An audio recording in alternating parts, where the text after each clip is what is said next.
샌프란시스코 거리에 분홍색 수염을 단 차들이 나타났습니다. 2012년 여름, 운전자와 승객이 주먹을 부딪히며 인사하는 진풍경이 펼쳐졌죠. 라이드쉐어는 친구를 태우는 것이라는 철학. 우버가 검은 리무진으로 프리미엄을 노릴 때 이들은 분홍색으로 친근함을 택했습니다. 로건 그린과 존 짐머가 만든 리프트. 만년 2등이지만 없어지지 않는 이유가 있습니다. 존 짐머는 코넬 대학교 호텔 경영학과 학생이었습니다. 2006년 캠퍼스를 오가며 깨달았죠. 주차장에 가득한 차들. 하지만 대부분 하루 23시간은 세워둔 채였습니다. 이 유휴 자원을 활용할 수 없을까? 기숙사 룸메이트였던 로건 그린과 밤새 토론했습니다. 졸업 후 짐머는 리먼 브라더스에 입사했습니다. 2008년 9월 15일 역사적인 파산을 목격했죠. 금융의 허무함을 느꼈습니다. 그린은 실리콘밸리에서 개발자로 일하고 있었죠. 둘은 다시 만나 2007년부터 구상하던 아이디어를 실행에 옮겼습니다. 짚라이드가 첫 시도였습니다. 장거리 카풀 매칭 서비스였죠. 페이스북과 연동해 대학생들이 방학 때 함께 귀향하도록 연결했습니다. 60개 대학에서 사용했지만 한계가 명확했습니다. 1년에 몇 번뿐인 장거리 여행. 수익 모델이 약했죠.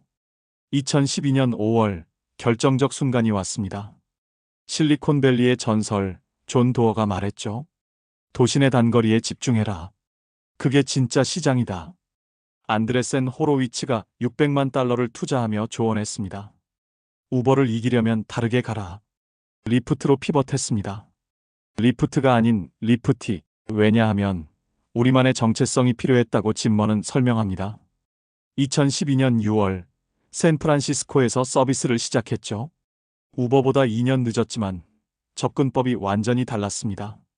분홍색 수염이 상징이었습니다. 차 앞 범퍼에 다는 털복숭이 장식품. 우스꽝스러웠지만 잊을 수 없었죠. 피스트 범프라는 인사법도 만들었습니다.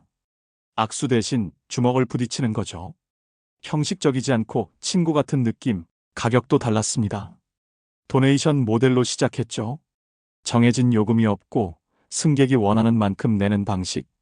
법적으로 택시가 아니라 카풀이라고 주장할 수 있었습니다. 물론 나중엔 고정요금제로 바꿨지만요.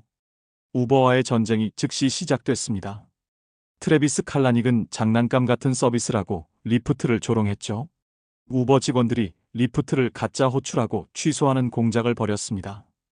5천 건이 넘었죠. 리프트 기사를 빼가려고 특별 보너스도 제시했습니다. 반격도 만만치 않았습니다. 리프트는 더 나은 라이드 쉐어를 강조했죠. 기사 심사를 더 까다롭게 하고 범죄 기록 체크를 강화했습니다. 팁 기능도 먼저 도입했죠. 우버는 한참 뒤에야 따라했습니다. 2013년 피터 틸이 6천만 달러를 투자했습니다. 페이팔 마피아의 지원을 받은 거죠. 우버 독점을 막아야 한다는 게 그의 논리였습니다. 칼 아이칸, 앤드리슨 호로비츠가 추가 투자했죠. 밸류에이션 2억 7,500만 달러. 2014년이 분수령이었습니다. 우버가 전 세계로 확장할 때 리프트는 미국에 집중했죠. 우린 미국 시장만으로도 충분하다는 게 짐머의 판단이었습니다. 대신 도시별로 깊게 파고들었습니다. 로컬 마케팅, 지역 이벤트 후원, 커뮤니티 활동, 리프트 라인을 출시한 것도 이때입니다. 합승 서비스였죠. 비슷한 방향 승객을 매칭해 요금을 나눴습니다. 우버풀보다 3개월 빨랐습니다. 공유 경제의 진정한 구현이라고 자부했죠. 2017년 우버가 스캔들로 흔들릴 때 기회가 왔습니다. 해시태그 딜리트 우버 운동이 벌어졌죠. 리프트는 즉각 ACLU에 100만 달러를 기부하며 이미지를 강화했습니다. 시장 점유율이 처음으로 35%를 넘었습니다. 하지만 자금력 차이는 컸습니다. 우버가 200억 달러 넘게 조달할 때 리프트는 50억 달러가 전부였죠. 해외 진출도 못했습니다. 2016년 동남아 진출을 검토했지만 포기. 중국도 마찬가지였고 결국 미국과 캐나다에만 머물렀습니다. 그러나 2019년 3월 29일 우버보다 먼저 상장했습니다. IPO 가격 72달러, 첫날 78.29달러로 마감. 시가총액 222억 달러. 성공적 데뷔였죠. 우버보다 먼저 상장한 건 작은 승리였습니다. 하지만 현실은 냉혹했습니다. 2019년 손실 26억 달러, 매출은 36억 달러였지만 수익성은 요원했죠. 우버처럼 가격 전쟁, 기사 인센티브, 마케팅 비용이 막대했습니다. 주가는 곧 하락하기 시작했습니다. 2020년 코로나가 직격탄이었습니다. 3월 라이드 수요가 75% 감소, 주가는 15.31달러까지 80% 폭락했죠. 직원 17%를 해고했습니다. 생존이 불투명했습니다. 우버와 달리 음식 배달이 없었던 게 치명적이었습니다.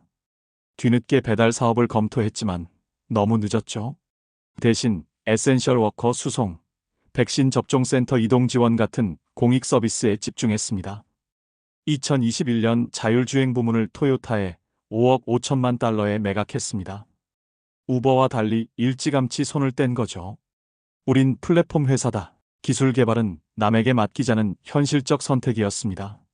놀랍게도 2023년부터 수익성이 개선됐습니다. 2023년 2분기, 창업 11년 만에 첫 분기 흑자를 달성했죠.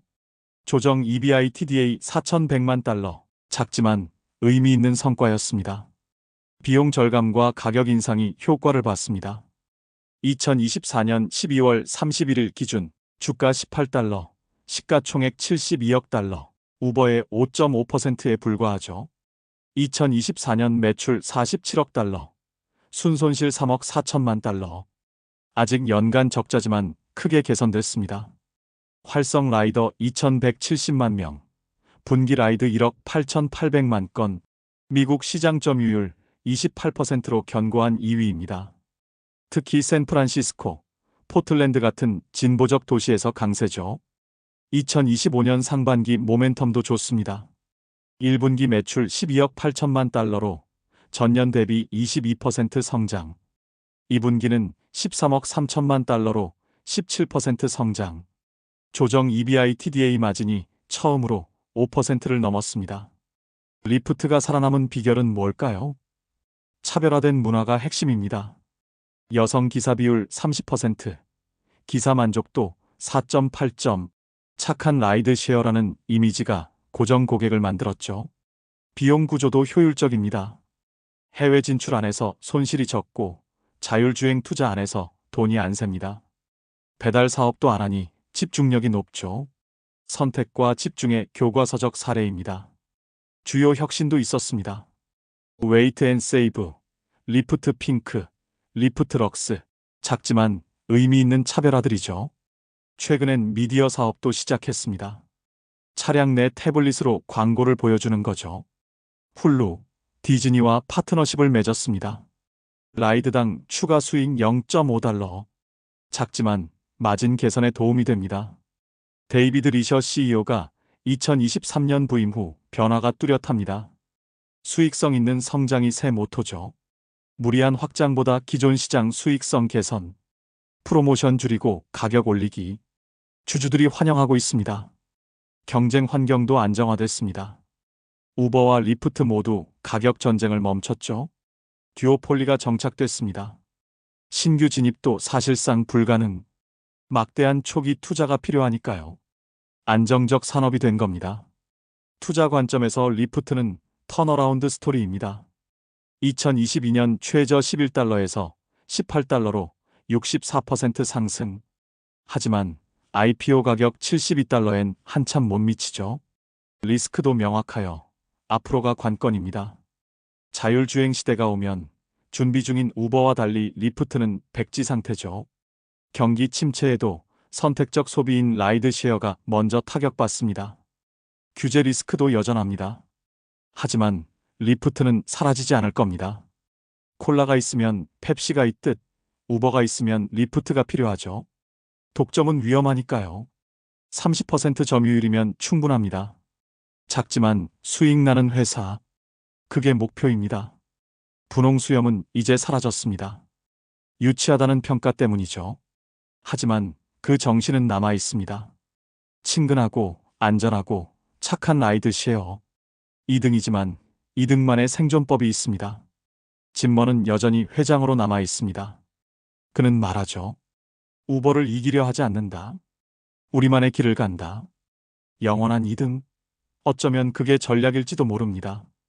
1등의 부담 없이 2등의 실리를 챙기는 것. 리프트의 생존 전략입니다.